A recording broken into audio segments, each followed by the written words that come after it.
وہاں ان کے تجارتی میلے بھی ہوتے اور ساتھ ان کے ثقافتی اور ادبی میلے بھی ہوتے. اس سے پہلے میں نے بتایا ہے پچھلے لیکچر میں معلقات کے بارے میں کہ جو قصیدہ پہلے نمبر پہ ٹھہرتا اس کو احتراماً بیت اللہ کے ساتھ آویزاں کر دیا جاتا. ان پورے ادبی میلوں میں ایک خطیب اگر لوگوں سے مخاطب ہونا چاہتا تو عربوں کا طریقہ یہ تھا کہ وہ باہر آ کے یا موجود بہت سارے لوگوں کے سامنے، جس طرح انگریزی میں آپ کہتے ہیں Can I have your attention please؟ آپ میری جانب متوجہ ہوں، یا انگریزی میں آپ کہتے ہیں 1 2 3. عربوں کا انداز زمانے قبل از اسلام میں یہ تھا کہ جب کسی بولنے والے نے بولنا ہوتا تو وہ آ کے حروف تہجی 3 4 5 بولتا. تو آپ حیران ہوں گے کہ عربوں کا یہ انداز آن جناب علیہ الصلوۃ والسلام کے زمانے میں اللہ تعالیٰ نے کتاب اللہ میں بھی باقی رکھا. قبل از اسلام کے بہت سارے انداز اسلام نے باقی رکھے. ہاں، وہ انداز ان کو ترک کر دیا گیا جن سے شرک کی بو آتی تھی. مثال کے طور پر عربوں کے یہاں مہینوں کے جو نام تھے وہ بتوں کے ناموں پہ تھے. آن جناب علیہ الصلوۃ والسلام نے سال بھر کے مہینوں کے نام بدل دیے. دنوں کے نام جو تھے وہ آن جناب علیہ الصلوۃ والسلام نے وہ دنوں کے نام جو بتوں کے نام پہ تھے جن سے شرک کی بو آتی تھی آپ نے ان کو بھی بدل دیا. تو اپنے کلچر میں اسلامی معاشرہ قائم کرتے ہوئے جہاں جہاں سے شرک کا کوئی شائبہ ہو سکتا تھا آن جناب علیہ الصلوۃ والسلام نے ان کو تبدیل کر دیا. لیکن جہاں سے شرک کا کوئی خطرہ نہیں تھا، زمانے جاہلیت کی وہ بہت ساری باتیں جو شرک سے متعلق نہیں تھیں، جو بد اخلاقیت سے یا ظلم سے متعلق نہیں تھی، ان کو جاری رکھا گیا. مثال کے طور پر یہی قس بن ساعدہ الایادی، بہت بڑا خطیب، یہ ابتدائی گفتگو کرنے کے بعد جب گریز کے انداز میں آتا اور اپنے اصل موضوع پہ آتا تو یہ کہتا اما بعد.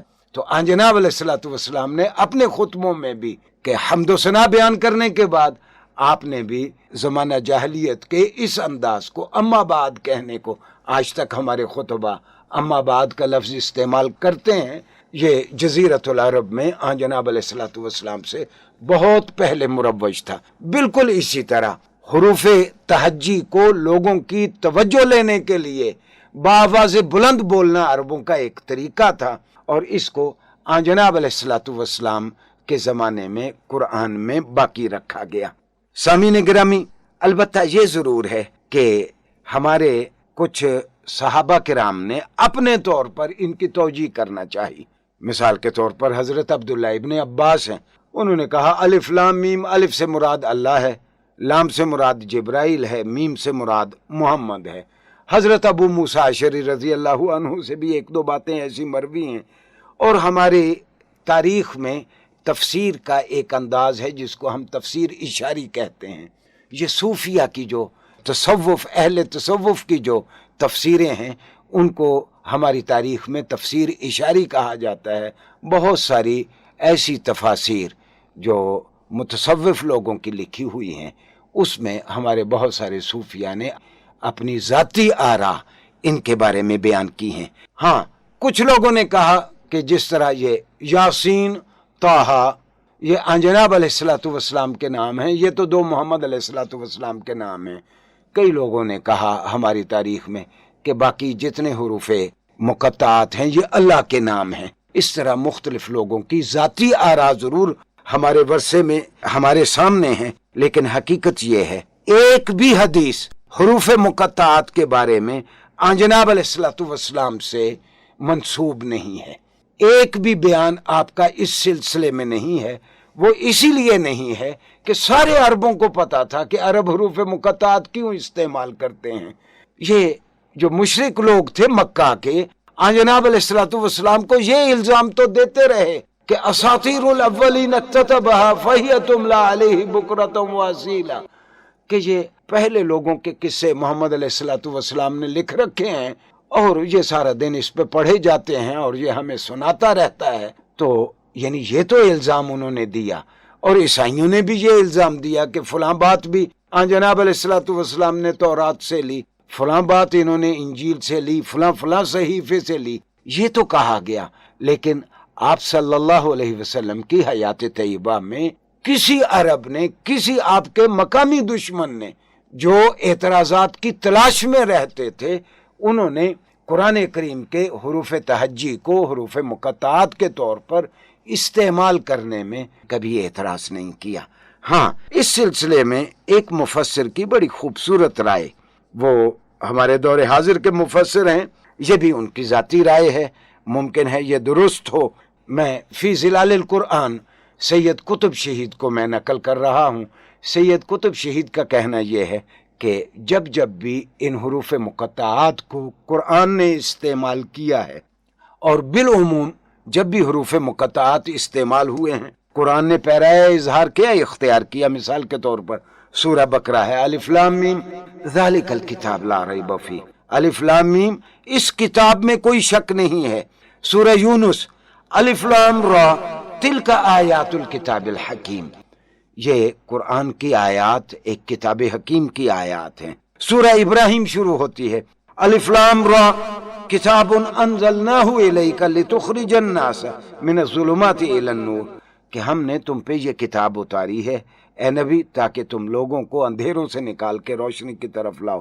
سورہ یوسف الف لام را تلک آیات الکتاب المبین، کہ یہ آیات کتاب مبین کی آیات ہیں۔ اور یہ بھی سورہ سجدہ ہے، رعد ہے، شعراء ہے، ان میں بھی یہی انداز اختیار کیا گیا۔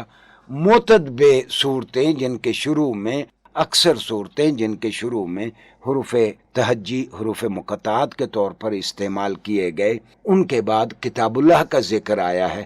اس پہ سید قطب فرماتے ہیں کہ دراصل یہ اس چیلنج کا اعادہ کیا گیا ہے کہ جو لوگ قرآن کو منزل من اللہ نہیں سمجھتے، جو لوگ قرآن کو اللہ کی کتاب نہیں سمجھتے، انہی حروف تہجی کو استعمال کر کے ہم نے قرآن کی آیتیں بنائی ہیں، تو تمہارے لیے چیلنج ہے کہ تم کوئی سی 3 آیات بنا کے دکھا دو۔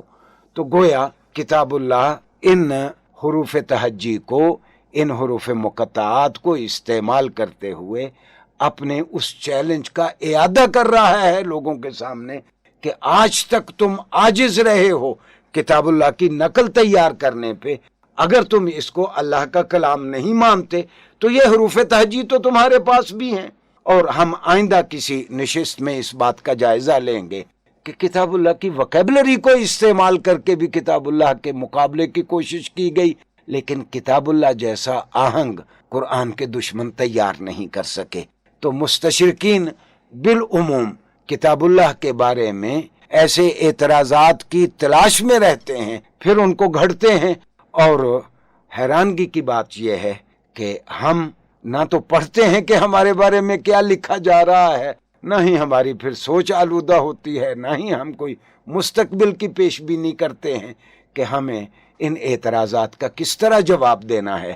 واضح رہے کہ یہ امت مسلمہ، ہر چوتھا آدمی دنیا میں مسلمان ہے، 3/4 لوگ دنیا میں مسلمان نہیں ہیں، 6 ارب کی آبادی میں 1.5 ارب مسلمان ہیں، اور اس امت کو اللہ کے رسول نے کہا کہ یہ دائیوں کی امت ہے۔ ہر مسلمان کو پابند کیا گیا ہے، ہر آدمی مکلف ہے، اس سے اللہ پوچھے گا کہ جو تم کو پتا تھا تم نے آگے اللہ کی مخلوق کو کیوں نہیں بتایا۔ ہمیں دائی امت کے فرد کے طور پر پیدا کیا گیا ہے، اور ہم آج تک انٹرنیشنل لینگویجز میں وہ زبانیں جن کو دنیا سمجھتی ہے، ان زبانوں میں ٹھیک طور پر کتاب اللہ کو متعارف بھی نہیں کروا سکے۔